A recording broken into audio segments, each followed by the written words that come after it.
A robot begins the process of making breakfast. It is an example of some of the hardware that is on show at the Collision Tech Conference in Toronto.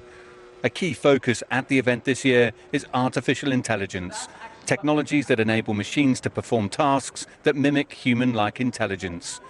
Climate Trace is a coalition of organizations that measures global greenhouse gas emissions, and AI plays a key role in their work. The thing about measuring emissions very precisely is that it's expensive. What we can instead do is, with artificial intelligence, we can train algorithms to learn from those sensors, and the algorithms can learn what pollution looks like. The results of the program are building trust between countries. Climate negotiators were under the impression other countries might be falsifying the data, and they weren't. All the negotiators learned that they had all been more honest with each other than they had been thinking, and that trust alone is starting to influence the tenor of climate negotiations. Just knowing they can all trust each other was a really big change. Another business sector adopting artificial intelligence is human resources, using algorithms to hire employees. Some of the speakers here hope AI can play a role in bringing greater equality to the workplace.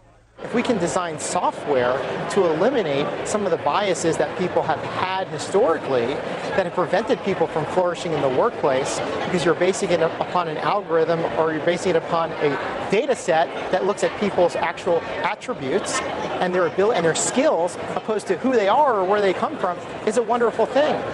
Many of the keynote speakers at this conference predict that artificial intelligence will increasingly impact our lives, both at home and at work. But some are warning that more needs to be done to ensure the tech is implemented safely.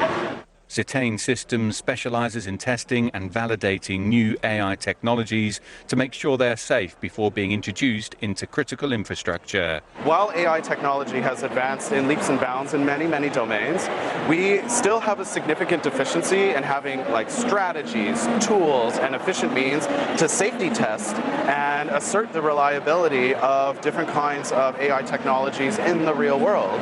Many of AI's risks and rewards are still unknown, but it is a technology that appears inescapable in the coming years. Dan Williams, CGTN, Toronto, Canada.